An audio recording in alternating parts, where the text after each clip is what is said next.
नमस्कार दोस्तों, स्वागत है आपका मेरे यूट्यूब चैनल पे फैक्ट विद दिनेश। आज हमारे साथ हैं again colonel Ajay Raina sir और आज हम उनसे बात करेंगे जो जियोपॉलिटिकल शिफ्ट हुआ है और जो न्यू डेवलपमेंट हुआ है जियोपॉलिटिक्स में, जब इज़राइल ने ईरान पे अटैक किया और ईरान ने काफ़ी बैलिस्टिक मिसाइल्स इज़राइल पे लॉन्च किए।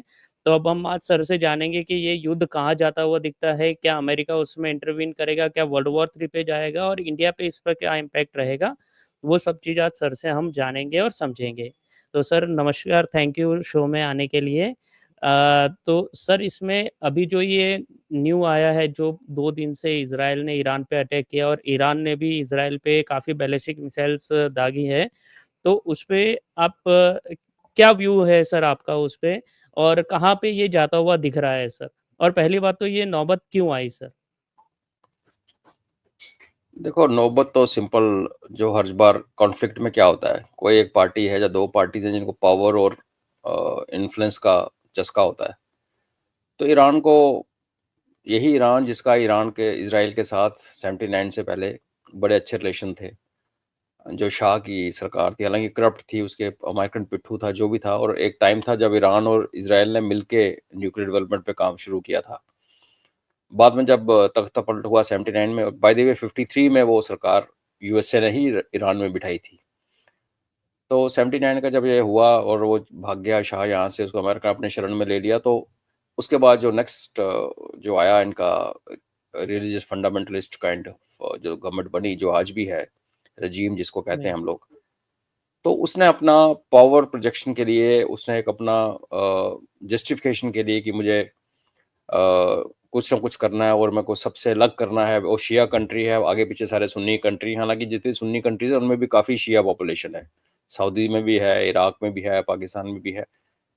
तो उन्होंने एक बहाना ढूंढा और उन्होंने अपने बॉर्डर से दूर 1600-1700 किलोमीटर दूर एक देश जिसका नाम इसराइल था, उसको टारगेट करना शुरू कर दिया। और उसके लिए फिर हमास, हिजबुल्लाह, हूतीज, सब कुछ किया। वो अभी सब हम सब उसके बारे में जानते हैं। तो बेसिकली वो ये कहने की कोशिश कर रहा था कि ये ज्यूज़ को, यहूदियों को इसलिए जीने का हक नहीं है क्योंकि वो नॉन इस्लामिक हैं। ये तो कोई जस्टिफिकेशन नहीं हो सकती ना किसी को। और बाय द वे, अगर आप देखेंगे तो हिंदुइज्म तो अलग एक ट्रेजेक्टरी पे चलता है। ये क्रिश्चियनिटी और ये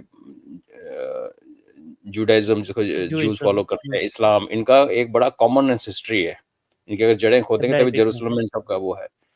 तो भी जी। वो ये कहना कि जो भी है, तो उसमें फिर इसने क्या किया कि और जब 79 में तख्ता पलट हुआ था तो ऑफ कोर्स जो भी यूएस का फ्रेंड था ईरान का दुश्मन बन गया। इजराइल था ही यूएस का फ्रेंड। तो उसके जब ईरान और इराक की लड़ाई शुरू हुई आपस में लेट 80s में, तो यूएसए ने इराक को केमिकल वेपन्स दिए, सदाम हुसैन को, और वो केमिकल वेपन यूज हुए। इनफैक्ट एक प्रोफेसर मरांडी है ईरान का, बड़ा फेमस, आज भी उसके इंटरव्यू आप इंटरनेशनल चैनल्स पे देख सकते हैं। वो तो कहता है कि मेरे ऊपर, मैं खुद स्नर्व गैस के अटैक में फंसा था, बच गया। तो जब वो हुआ, और मजे की बात यह है कि 10-12-15 साल के बाद अमेरिका ने उसी सदाम को इसलिए मारा कि उसके पास बायोलॉजिकल केमिकल वेपन और न्यूक्लियर वेपन है। न्यूक्लियर तो कभी निकले नहीं, बायोलॉजिकल खुद दिए थे, केमिकल खुद दिए थे उनको।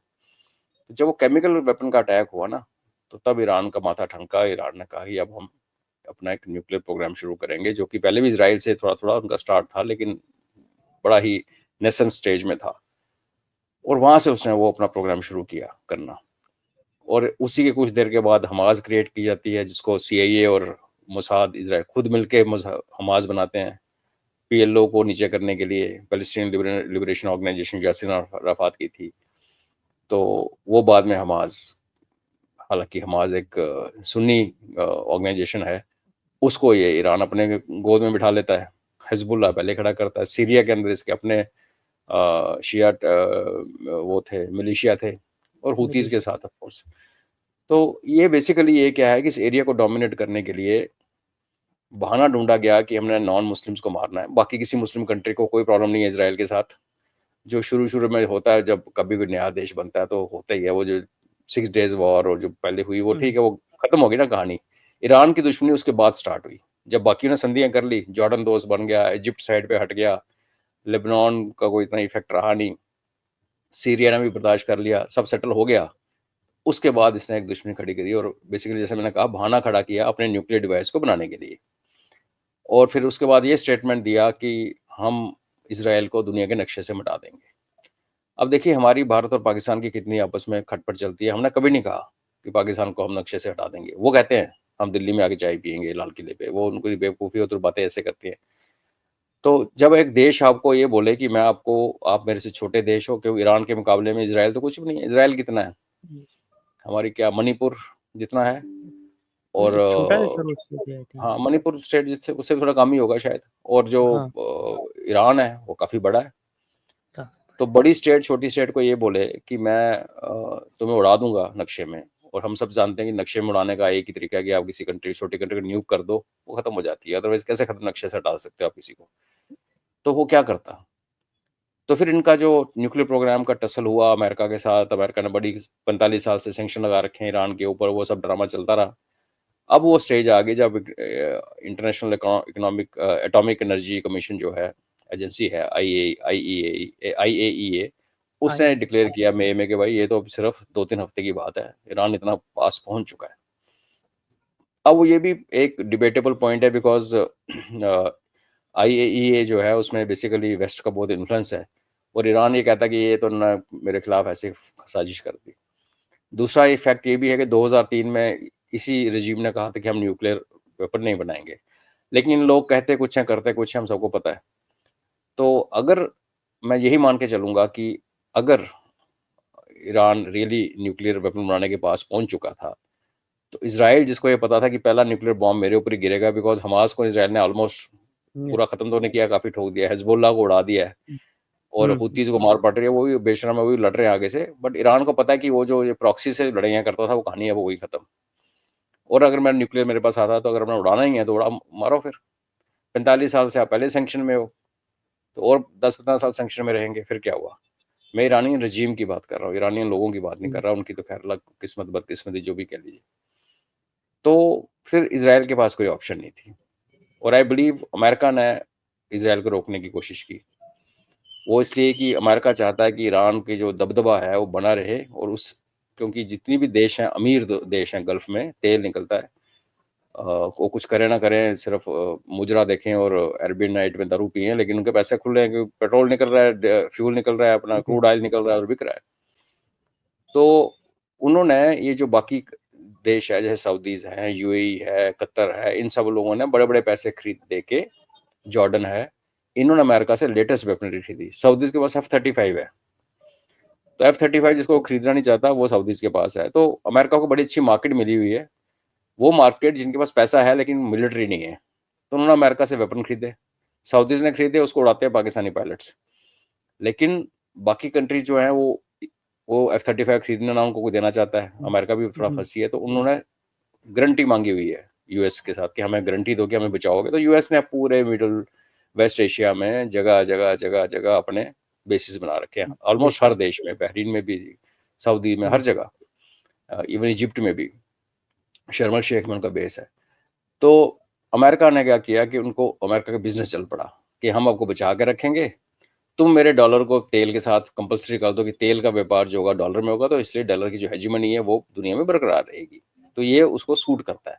अगर आज ईरान खत्म हो जाता है तो वो देश क्यों खरीदेंगे अमेरिका से वेपन, या क्यों उनको बोलेंगे सिक्योरिटी चाहिए, बिकॉज आपस में वो लड़ते नहीं है। और हमने कुछ 2 साल पहले देखा था कि सऊदी अरबिया ने आंखें दिखानी शुरू कर दी थी अमेरिका को, बाइडन को हाथ भी नहीं मिलाने से मना किया था MBS ने, जो उनका प्रिंस है। तो उस हालत में देखते हो अमेरिकन के कमर्शियल इंटरेस्ट है वो, जब ट्रंप यहाँ पे आया था 1 महीना पहले, तो सऊदी से 100 कुछ बिलियन डॉलर की डील कर गया, कतर से एक जहाज लेके चला गया, तो ये UAE से डील हुई, तो वो पैसे के चक्कर में घूमता है। इसराइल के पास वो इशू नहीं है। इसराइल को ये पता है कि अगर ईरान का वेपन बन गया न्यूक, स्ट्राइक हो गई और फिर हमें कोई बचा नहीं पाएगा। और छोटी कंट्री इतनी है कि अगर ढंग से न्यूक की स्ट्राइक कर दी तो ये बेचारे रिटेलिएट भी नहीं कर पाएंगे अपने देश से। बाहर से कर जाए तो बात अलग है, नहीं कर सकते। तो उन्होंने फिर अपना एक सिस्टम सेट किया। ईरान के अंदर मोसाद की बहुत तगड़ी इन्फिल्ट्रेशन है, हमने देखा बार बार जो पिन पॉइंट एक्यूरेसी से अटैक हुए। इस बार ड्रोन की फैक्ट्री ईरान के तेहरान में बना दी मोसाद ने, और ईरानी इंजीनियर उसमें ड्रोन बनाते रहे, और वही ड्रोन मोसाद ने बाद में, और किसी को पता नहीं ये किसकी फैक्ट्री है, कौन बना रहा है, उन्हीं ड्रोन्स का यूज़ करते हुए ना घरों में बेडरूम्स के अंदर घुस घुस के लोगों को मारा है। अब आपका जो दूसरा पार्ट है कि जा कहाँ रहा है, तो कहना बहुत मुश्किल है। लॉजिकली अमेरिका को पहले दिन से ही इनके साथ खड़ा होना चाहिए था, इसराइल के साथ, बिकॉज ऑब्जेक्टिव क्या है इसराइल का? इसराइल का ऑब्जेक्टिव यह है कि इनकी न्यूक्लियर पावर ख़त्म करनी है। ऐसा कोई स्कोप कि अगले 15-20 साल भी अगर न्यूक्लियर बॉम्ब बना पाए उसको ख़त्म करना है, और ये जो मुल्ला रजीम वहाँ बैठे उसको बदलना है।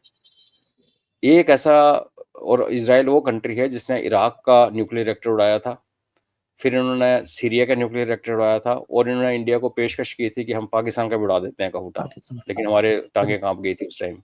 एक बार इंदिरा गांधी जी ने मना कर दिया, एक बार राजीव गांधी ने मना किया। तो ईरान, ये इसराइल ने दुनिया के लिए बहुत सर्विस की है इस, क्योंकि अब इमेजिन कीजिए कि सीरिया का न्यूक्लियर रिएक्टर होता और इराक का चल रहा होता, तो इराक वाला ISIS के हाथ में फंसता, और सीरिया वाला ये जो अभी HTS वाले आगे वहाँ सरकार बन के बैठे हैं इनके पास होता, तो फिर हमारा यहाँ एक दुनिया को कितना बड़ा खतरा हो जाता। तो जो ऐसा देश जिसका रिकॉर्ड है कि वो बढ़ चढ़ के आगे होके हिम्मत करके जिहादियों के हाथ में परमाणु बम नहीं बनने देता, उसकी हेल्प के लिए अमेरिका, और अमेरिका उनका पुराना दोस्त है, अमेरिका में ज्यूज बहुत हैं, तो इनको साथ में खड़ा होना चाहिए था, नहीं हुआ। लेकिन अब प्रॉब्लम ये है कि जो कुछ उनके न्यूक्लियर फैसिलिटीज हैं ईरान की, वो ज़मीन के इतनी नीचे हैं कि उसको इसराइल की के पास कैपेबिलिटी ही नहीं उड़ाने की। जहाँ तो वो न्यूक्लियर यूज़ करे, इसराइल का न्यूक्लियर सबको पता है अनडिक्लेयर्ड, जी। उससे क्या होगा कि वो साइड तो उड़ेगा उड़ेगा, उसके साथ को 20-25, 10-15-20 लाख लोग भी मारे जाएंगे, तो वो कोई अच्छी बात नहीं है। उसके नीचे सब न्यूक्लियर जो बड़े बॉम्ब्स हैं, जो बंकर बस्टर हैं, जो कि 100 मीटर तक नीचे चल जाते हैं, 80 मीटर, 90 मीटर, और डबल आप ट्रिपल स्ट्राइक करोगे तो और नीचे जाते हैं, वो वाले बॉम्ब इनके पास है नहीं, बिकॉज उन बॉम्ब्स को कैरी करने के लिए जहाज जो चाहिए, बॉम्बर, वो सिर्फ अमेरिका के पास है, रशिया के पास है, बाकी किसी के पास है नहीं। सर जी सर आई थिंक इसराइल ने ट्राई भी किया था अभी एक जगह पे बंकर बस्टर उड़ाने का, बट उनसे वो हुआ ही नहीं मैंने उन्होंने ईरान में। हर जगह किया, उन्होंने 4 फैसिलिटीज पे, 5 पे किया, लेकिन उन्हें नहीं उड़ा सकते, बिकॉज ईरान को भी पता है कि मेरे ऊपर स्ट्राइक होगी। ईरान की एयरफोर्स ऑलमोस्ट है ही नहीं, एयर डिफेंस इसराइल ने पहले तोड़ा हुआ है, तो ईरान को पता है कि उनकी जो सारी ताकत है 2 ही चीज़ों में है, परमाणु फैसिलिटी को बचा के रखें और मिसाइल वाली फैसिलिटी को छुपा के रखें, क्योंकि मिसाइल्स को आप 200 मीटर नीचे लेके नहीं जा सकते, फायर कैसे करोगे? जी तो मिसाइल्स जी की जो हाइट्स होती हैं वो मतलब इस तरीके की होती हैं कि आप एकदम से फायर कर सको, तो वो ऊपर ही होती हैं, कि छुपाव उसका अच्छा होता है। अब मोसाद की इतनी प्रेजेंस है कि वो मिसाइल्स कैसे छुपाई, कैसे, मिसाइल्स बहुत है ईरान के पास। अभी आपने देखा होगा कि पहली रात इन्होंने 200 मिसाइल फायर की ईरान ने, जी फिर 100 पे आ गए, अभी 70-75 पे आ गए, बिकॉज मिसाइल तो बहुत हैं, लेकिन लॉन्चर जो हैं लॉन्च करने वाले, वो इसराइल ने काफ़ी उड़ा दिए हैं। तो जब आपके पास गुलेल ही नहीं बचेगी तो पत्थर कैसे जाएगा? Correct sir. तो अभी होता हुआ ये दिख रहा है कि अगर ऑब्जेक्टिव पूरा नहीं हुआ तो ईरान, या तो इसराइल न्यूक यूज़ करेगा, या इनको इतना मारेगा और उसके बाद अपने ट्रुप्स भेजेगा ग्राउंड पे, पैरा ट्रुप्स जाएं, कि पैराशूट से जाएं, जैसे भी जाएं, अजरबैजान से जाएं, अजरबैजान जो है वो हिमायती है इसराइल का, और फिर वो जाके फिजिकली उस फैसिलिटी को उड़ाएं, जो कि जिसमें कॉस्ट ऑफ वार बहुत ज़्यादा बढ़ जाएगी, जाने भी जाएंगी इनकी, और जिसने इतना गहरा बना रखा है तो नेशनल प्रोटेक्शन भी ऐसे बना रखी होगी। तो इसलिए भी अमेरिका की एंट्री लगता है कि लगभग निश्चित है। और जिस तरीके से इवैक्यूएशन पिछले 24 घंटे से चल रही है, चाइनीज़ ने अपना हटा दी, हमारे स्टूडेंट्स निकल गए, एम्बेसी हमारी खाली होगी, और अमेरिका जी कह रहा है कि थर्सडे फ्राइडे जो कुछ होने वाला है, और ट्रंप जो है वो G7 छोड़ के चला गया, जिसकी मुझे लगता नहीं ज़रूरत थी, बट चला गया। तो होता हुआ ये लग रहा है कि अमेरिका आ जाएगा। अमेरिका अगर आएगा तो फिर ये वॉर जो है एक कंक्लूजन पे पहुंचेगी, मिलिटरली, नॉट अदरवाइज। क्योंकि अगर अमेरिका नहीं आता, और दिन ब दिन इसराइल के जो मिसाइल्स हैं वो एयर डिफेंस वो कम होती जा रही हैं, अब 200 मिसाइल आपके पास आई, आपने 190 इंटरसेप्ट की, तो आपने 190 में फायर की ना, कई बार तो एक मिसाइल को इंटरसेप्ट करने के 2-2 फायर करनी पड़ती हैं, और जी वो 6-6 मिलियन की एक मिसाइल है, आयरन डोम की, एरो की, तो कितनी मिसाइल्स हैं आपके पास? तो दिन ब दिन इसराइल वीक हो रहा है, और इसलिए आपने देखा कि मिसाइल्स अभी गिर रही हैं इसराइल के अंदर, तेल अवीव में हुआ, हाइफा पे अटैक्स हुए हैं। अगर ऐसा चलता रहा 4-5-6-7 दिन, और मे बी हफ्ते 1.5 हफ्ते में इसराइल का बहुत बड़ा नुकसान हो जाएगा। और इसलिए इसराइल की मजबूरी है कि अगर अमेरिका नहीं आता बंकर तोड़ने के लिए बस्ट डीप, तो अमेरिका इनको अपने न्यूक्लियर यूज करनी पड़ेगी, आई थिंक उस। तो अमेरिका का आना इसको मिलिटरली इस कॉन्फ्लिक्ट को एक अंजाम पे लेके जा सकता है, जहां उनका न्यूक्लियर जो हम चाहते थे, ये चाहते थे न्यूक्लियर वाली फैसिलिटी खत्म हो जाए। रजीम के उन्होंने ऑलमोस्ट सारे मार दिए, और एक खुमैनी को जिस दिन चाहे मार सकते हैं, उसके बाद फिर क्या है वो बहुत बड़ा क्वेश्चन है। अगर अमेरिका अपना पिट्ठू वहां बिठाता है, क्योंकि शाह यहाँ से भाग के गया था, वो अभी अमेरिका में है, उसके बच्चे बेटा, उसको ईरानी नहीं पसंद करते क्योंकि वो करप्ट रजीम थे, उसके खिलाफ ही तो रेवोल्यूशन हुई थी। अगर उसको जबरदस्ती इनके सिर पे डालेगा तो होगा क्या भारत के लिए कि पाकिस्तान के आगे एक और देश बन जाएगा जो अमेरिका का पिट्ठू है। और लेकिन लोग वहाँ के खुश नहीं है, और वो लोग पाकिस्तानी जैसे कैरेक्टरलेस नहीं है, वो उसको उठा के फेंक देंगे। मगर उठा के फेंकने में फिर 3-4 साल का एक स्यापा, एक सिविल वॉर टाइप एक एजिटेशन, हल्ला बट सर गुल्ला ईरान में शुरू हो जाएगा, जो करेक्ट सर। जो कि जी सॉरी सर, मैं आपको बीच में रोका हूँ। इसमें यही एक चीज़ को ऐड करना चाहूँगा। अपने जो ये बांग्लादेश में अपने एक एग्ज़ाम्पल ले सकते हैं कि जैसा बांग्लादेश में हुआ कि यूनुस को आके बिठा दिया, तो वो जैसे ही आया तब से वो एंटी इंडिया हो गया। और हमको शाह के साथ भी एक्सपीरियंस है कि बिफोर 1979 जब वो था, उसने पाकिस्तान की भी सपोर्ट की थी 1971 वॉर में, और वो कश्मीर के स्टैंड में भी पाकिस्तान 65। इंडिया के अगेंस्ट में था। हाँ, तो इस तरह से अगर वो फिर से अगर वो करता है, तो जो हमारा चाबहार पोर्ट है और उसके थ्रू जो हम देख रहे हैं सेंट्रल एशिया में जाने का, तो वो हमारे लिए एक इश्यू क्रिएट हो जाएगा फॉर इंडिया। हाँ, ठीक है, लोग कहते हैं बहुत टाइम बीत गया, 40-50 साल होने को आए, टाइम बदलता है, समय बदलता है, लेकिन अगर आपने पिट्ठू बिठाया तो वो अमेरिकन इंटरेस्ट ही करेगा। देखो, अगर आपको अगर सेंट्रल एशिया का एक्सेस चाहिए तो बेस्ट तो हमारा पाकिस्तान के थ्रू ही था, पाकिस्तान अफगानिस्तान और सीधा सेंट्रल एशिया, शॉर्टेस्ट रास्ता। तो वो एक प्रॉब्लम है। अगर जनता ने उसको स्वीकार नहीं किया शुरू में ही, और अमेरिका को बोला यहाँ नहीं आना, इसको यहाँ लेके नहीं आओ, तो अमेरिका ये करने के कैपेबल है कि वो जो एसटीएस वाले जो सीरिया में इसने बिठा रखे हैं, जो भी आज इराक के बॉर्डर पे हैं, हो सकता है उनको अंदर धकेल दे। एसटीएस कोई कुछ नहीं है, वो आईएसआईएस है, और पाकिस्तान के अंदर आईएसकेपी है।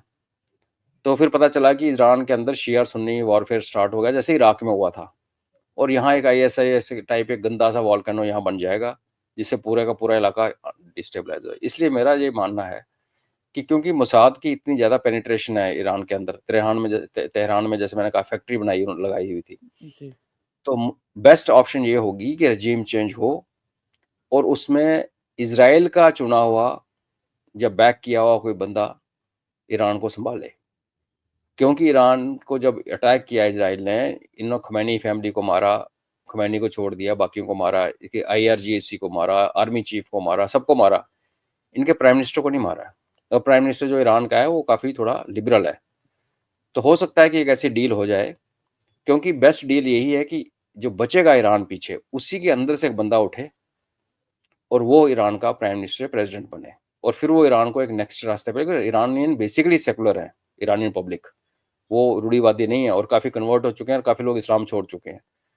तो वो एक बेस्ट सिचुएशन है। जब मैं इसराइल की तरफ देखता हूँ तो मुझे लगता है कि इसराइल ने ऐसा प्लान किया होगा, बिकॉज अमेरिका के लिए बड़ा आसान है आना, बॉम्ब फेंकना, चले जाना, उसके बाद यहाँ आग लगे भड़के, उनको कोई फर्क नहीं पड़ता, जैसे वो हमेशा करते आए हैं। आईएसआई को उन्होंने पैदा किया, अलकायदा को पैदा किए, तालिबान उन्होंने पैदा किए। दुनिया की कोई टेरर ग्रुप नहीं है जो इन्होंने, हमास इन्होंने बनाया, जैश अदल इन्होंने बनाया, सीए ने। तो वो तो हाथ झाड़ के चले जाएंगे या तेल तूल चोरी करना शुरू कर देंगे। इसराइल को आई थिंक जो एंड रिजल्ट जो उनका प्लान होगा उसमें यही होगा कि इनकी रजीम चेंज करके, न्यूक्लियर कैपेबिलिटी खत्म करके, वहाँ ऐसी एक रजीम बिठानी है जो कि इसराइल के साथ पंगा ना करे और एरिया को स्टेबल करे। फिर वो सारे सबके लिए ठीक है, हमारे लिए भी ठीक है, इसराइल के लिए भी ठीक है, वेस्ट एशिया के लिए भी ठीक है।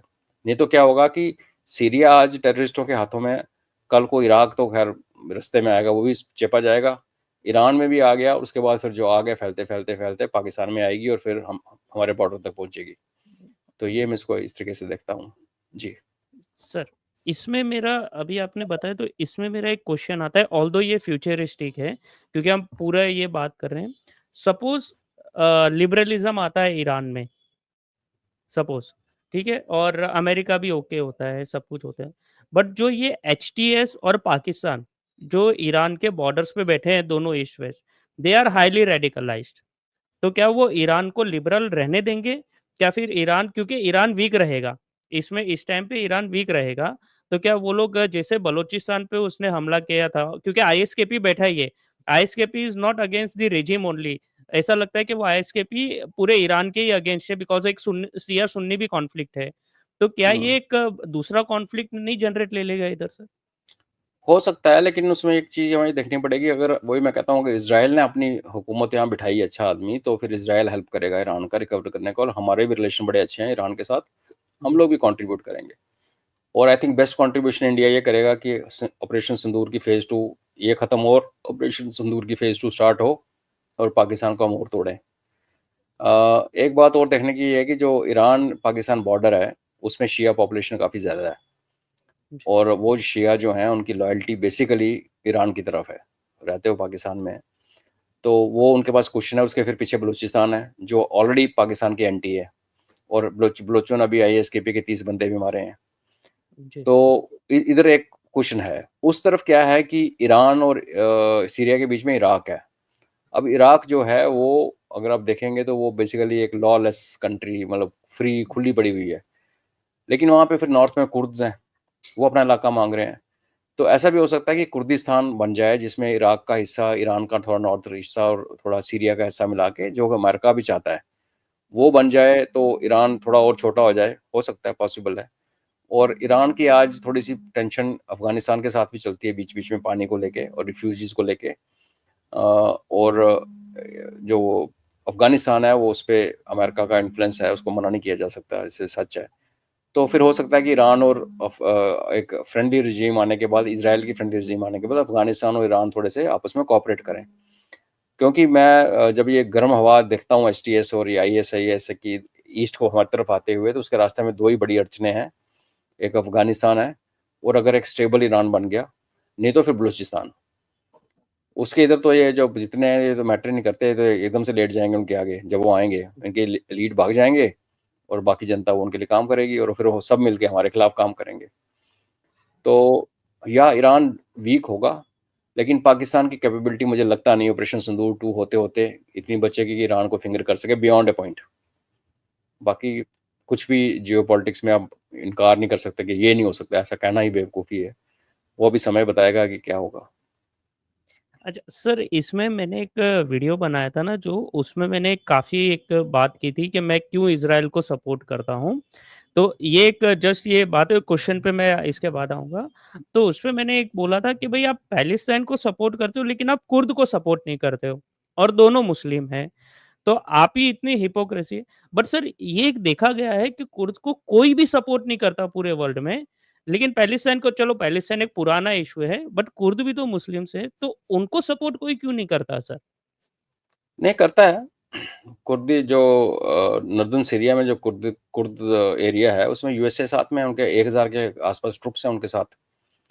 बड़े मजे की बात क्या है कि इधर अमेरिका बैठा हुआ है कुर्द के साथ, और वहां से तेल निकाल रहा है, चोरी कर रहा है। वो तेल निकाल निकाल के बेच, बिना पैसे के निकाल रहा है, इसलिए बैठा हुआ है बेसिकली। और उसके अपोजिट टर्की वाले लड़ाई कर रहे हैं, जो कि अमेरिका के दोस्त हैं, नेटो के। तो जी, वहाँ खिचड़ी पकी हुई है। और कुर्द्स का एक हक बनता है उनको। काफ़ी सद्दाम ने भी मारा उनको, काफ़ी केमिकल अटैक उन पे हुआ था, उनकी लेडीज़ को मार मार के उन्होंने कब्रों में भरा हुआ है, उनकी लेडीज़ लड़ती हैं बेचारी। तो यस, कुर्दिस्तान का एक अपना देश होना बनता है, जैसे बलूचिस्तान का अपना देश होता है, बनता है। तो ये जो नक्शा चेंज होने की बात है, तो हो सकता है ऐसा भी हो जाए कि कुर्दिस्तान अलग हो जाए, छोटा ईरान थोड़ा छोटा हो जाए, सीरिया और थोड़ा छोटा हो जाए, इराक भी छोटा हो जाए। वो भी पॉसिबल है, ऐसा कुछ नहीं है। बट कुर्दिस्तान को अमेरिका ने सपोर्ट किया है।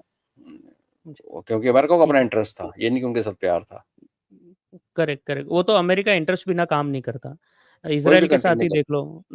हाँ। कोई भी कंट्री इंटरेस्ट के बिना काम नहीं करती, और करना भी नहीं चाहिए। ऐसे ही है भाई, हमें किसी ने किसी का ठेका थोड़ी ले रखा है।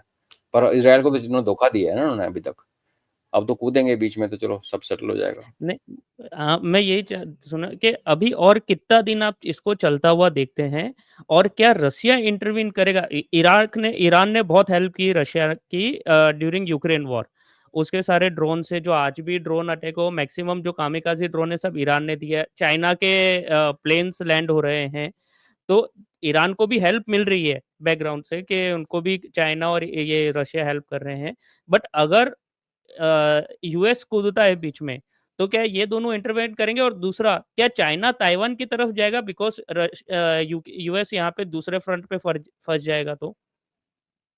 देखिए, ईरान के दो संधियां हैं। मिलिट्री संधि इनकी रशिया के साथ है, और ट्रेड और इंफ्रास्ट्रक्चर की संधि इनकी चाइना के साथ है। तो चाइना ईरान के अंदर काफ़ी इन्वेस्टमेंट करना चाहता था, बिकॉज़ ईरान एक सैंक्शन कंट्री है, 45 साल से सैंक्शन लगे हुए हैं, और इसमें जो भी बाहर वाला अगर हिम्मत करके उन सैंक्शंस को मना करके, जैसे चाइना करता है, वो नहीं मानता अमेरिका की बातें, तो जो भी इन्वेस्टमेंट करेगा, माइनिंग करेगा, ऑयल एक्सप्लोरेशन करेगा, वो पैसे कमाएगा। ईरान का भी फ़ायदा होगा, उसका भी होगा। तो उसको ठेस तो लगी है। तो चाइना का बहुत बड़ा इंटरेस्ट है, इकोनॉमिक इंटरेस्ट। चाइना किसी के लिए लड़ता नहीं है, वो अपनी लड़ाइयाँ भी नहीं लड़ता ढंग से, तो वो चाइना तो मिलिटरली इंटरवीन नहीं करेगा। लाइक मैंने कहा, होने को कुछ भी हो जाए, लेकिन लगता नहीं। अब बचा रशिया। रशिया उलझा हुआ है यूक्रेन के अंदर। रशिया के साथ जो ईरान की मिलिट्री ट्रीटी है, उसमें ऐसी कोई गारंटी नहीं है जो जैसे अमेरिका की ताइवान के साथ है कि तेरे पे अटैक होगा, हम लड़ने आएंगे, ऐसा नहीं है। ये जस्ट मिलिट्री कोऑपरेशन है। तो जो आज हालात हैं रशिया के, और आपको ड्रोन की बात चली, तो आपको कल रशिया की एक ड्रोन फैक्ट्री के ऊपर अटैक हुआ है यूक्रेन जी, का, और उस 10-12 वर्कर मारे गए हैं उस फैक्ट्री में। तो वो जो असिस्टेंस दे सकता था ईरान को, उस पर इम्पैक्ट पड़ेगा, बट मुझे लगता नहीं कि रशिया डायरेक्टली इन्वॉल्व होगा, बिकॉज यूक्रेन में उसके हाथ फुल है इस टाइम। यही कारण है कि जब सीरिया में एसटीएस वाले घुसे, सीरिया को ईरान और रशिया दोनों की सपोर्ट थी, लेकिन दोनों चुपचाप पीछे हो गए, क्योंकि ईरान उलझना नहीं चाहता था, रशिया भी उलझना नहीं चाहता था। इसलिए देखा आपने, चुपचाप वहाँ से निकल गए। रशियन जो वहाँ जो मिलिट्री स्टेशन जो उनका रशिया, वो बेस अभी भी उधर ही है, तो उनकी कोई सेटिंग होगी एसटीएस के साथ। रशियन के साथ क्या बैकडोर में ट्रंप के साथ कोई सेटिंग है, ये भी पॉसिबल है, बिकॉज हफ्ता पहले रशिया ने कहा था कि हम ईरान के न्यूक्लियर हथियार निकाल सकते, मैं निकाल लेता हूँ, लड़ाई ना हो। तो क्या वो लड़ाई रोकने के लिए बोल रहा था, या ईरान के साथ कोई ऐसे खटपट हुई है कि वो बता रहा कि मेरी हिम्मत है, कि मुझे पता है ईरान के डिवाइसेस कहाँ मैं निकलवा लूंगा। तो रशिया का भी मुझे लगता नहीं। लेकिन ये जो तीसरी बात आपने बोली ताइवान वाली, क्योंकि ईरान को पिटाई की जा रही है इसराइल द्वारा, अमेरिका, अगर अमेरिका कूदता है वो उनके, तो उसके लिए चाइना ताइवान में घुसेगा नहीं। बट क्योंकि यूक्रेन में फंसा हुआ है अमेरिका, और यहाँ फंस गया अमेरिका, और अमेरिका की कैपेबिलिटी अब सबको पता कि वो सुपर पावर वाली बची नहीं, इवन चाइना की अपनी कैपेबिलिटी भी कम हो रही है। तो एक मौका देख के, कि एक मौका भी है, दस्तूर भी है, और चाइना के अंदर काफ़ी हलचल मची हुई है इस time, Xi Jinping Xi Jinping के शी खिलाफ जिनपिंग काफ़ी बातें चल रही हैं उसको हटाने की। तो शी जिनपिंग अगर हटता है वहां से, जहाँ हटने का डर है उसको, और अभी पावर में है, तो हो सकता है वो एक एडवेंचर वाला कहानी पंगा फिलीपींस या ताइवान से ले ले। उसमें कितनी अमेरिका उसको बचा पाएगा, हेल्प कर पाएगा, नहीं कर पाएगा, बिकॉज एक बार वॉर गेमिंग की थी मैंने एक प्लेटफॉर्म पे, तो उसमें मैंने ये कहा था कि अगर यूक्रेन में कन्वेंशनल वेपन यूज हुए हैं इतने ज़्यादा, और ईरान के अंदर जो कन्वेंशनल वेपन यूज हो रही है, काफ़ी सारे अमेरिकन इक्विपमेंट है जो इसराइल फायर कर रहा है, बिल्कुल सर। तो क्या अमेरिका के पास कन्वेंशनल पावर इतनी बची है कि वो चाइना को टेक ऑन कर सके? बिकॉज अब ये देखिए कि ताइवान में जब लड़ाई होगी तो चाइना के पड़ोस में हो रही है, अमेरिका से तो दूर है ना वो, अमेरिका को पूरी नेवी और एग्जैक्टली एयरफोर्स सर, के लिए जाना पड़ेगा। तो जब समुद्र एग्जैक्टली। में आप निकलोगे तो वल्नरेबल हो। तो अगर आपकी वो नहीं है, तो फिर क्या तरीका है कि फिर आप एकदम से वही बात करोगे जो पाकिस्तान करने की कोशिश कर रहा था, जो इसराइल करने की सोच रहा है, कि फिर हम न्यूक्स पे आ जाएंगे। तो न्यूक्स का मतलब फिर एक तबाही, दुनिया की तबाही। तो वो एक बड़ी सैड सिचुएशन होगी। बट चाइना ताइवान में घुसेगा, इसकी पॉसिबिलिटी बिल्कुल है।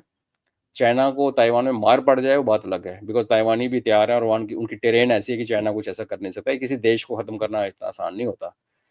तो लेकिन रीज़न ये नहीं होगा कि चाइना को गुस्सा है कि ईरान में घुसा। रीज़न ये होगा कि चाइना देख रहा है कि ये ईरान में भी फंस गया अमेरिका, और यूक्रेन में भी फंसा हुआ है। वो घर के अंदर अमेरिका की हालत ख़राब है, वहाँ लॉस यस। एंजल्स में आग लगी हुई है, वो सब चल रहा है। उसके कारण हो सकता है वो एक एडवेंचर कर जाए। जी। जी।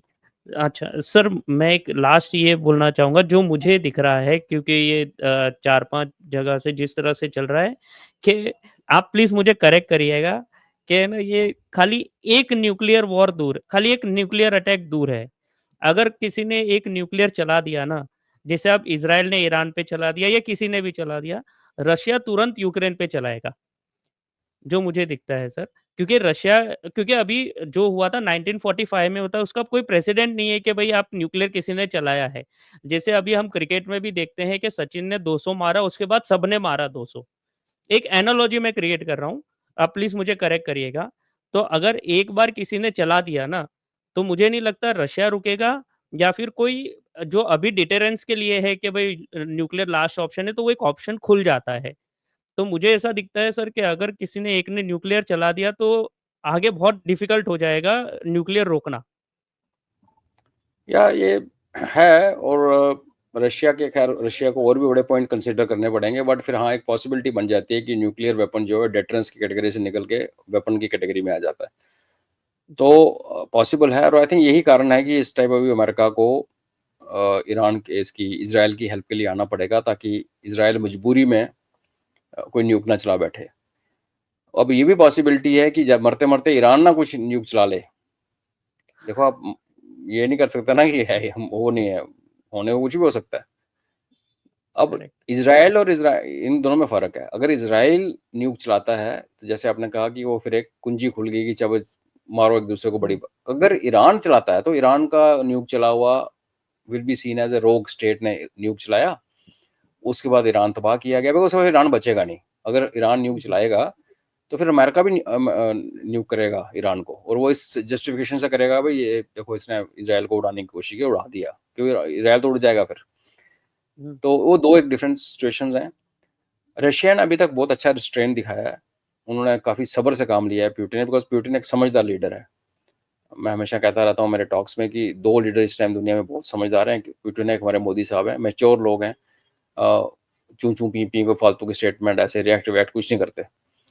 तो अभी जो रशिया जिस स्टेज पे पहुंचा हुआ है, वो अभी उसके जो ऑब्जेक्टिव्स हैं यूक्रेन के अंदर, आई थिंक उसने अचीव कर लिए हैं। उसका एक ही अभी एम है कि यूक्रेन को लैंड लॉक कर देना है। उनकी जो लास्ट पोस्ट बची हुई है पोर्ट, उसको कैप्चर करके फिर यूक्रेन को ये बफर की तरह यूज़ करेगा। और अगर यूक्रेन लैंड लॉक हो जाता है, जो कि लग रहा है, तो फिर वो डिपेंडेंट हो जाएगा रशिया के ऊपर, उसी अपने ही पोर्ट जो उसी किसी टाइम पे अपनी पोर्ट थी, उसी के थ्रू उसने अपना अनाज बाहर बेचना है। तो फिर वो रशिया को डिफाई नहीं कर सकता, बिकॉज अगर वो कोशिश करे कि इसको छोड़ के उधर से पोलैंड या उधर से निकलता हुआ बुल्गारिया में से उधर करेगा, तो वो बात नहीं बनती, बिकॉज शिप्स लोड होके पूरी दुनिया में, अफ्रीका वगैरह में इसकी सप्लाई जाती है अनाज की, गेहूं की, इवन पाकिस्तान तक भी आती है इनकी। तो वो उनकी अपने सी के अंदर ही होगा, जो कि वो।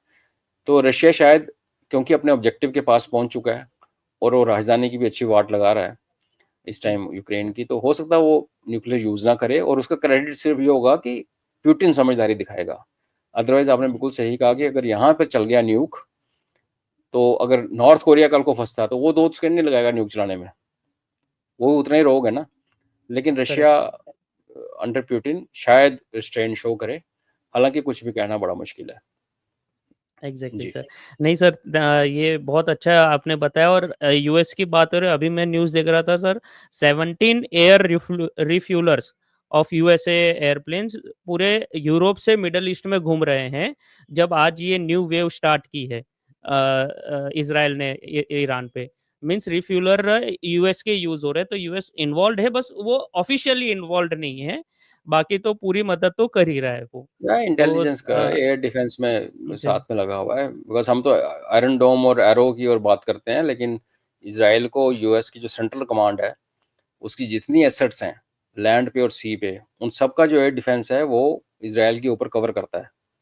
तो वो तो उनका है ही है, of course, that closeness they have. Correct sir, correct sir.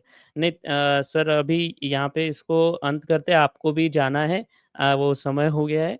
तो अभी आज के लिए इतना ही। बट सर मैं आपके लिए, आपको मुझे एक बार एक टाइम देना पड़ेगा सर, थोड़े 1 घंटे के लिए कभी भी। आप, आई नो आपका शेड्यूल बहुत बिज़ी रहता है, बट प्लीज़ रिक्वेस्ट है कि थोड़ा-सा टाइम एक बार निकालिएगा।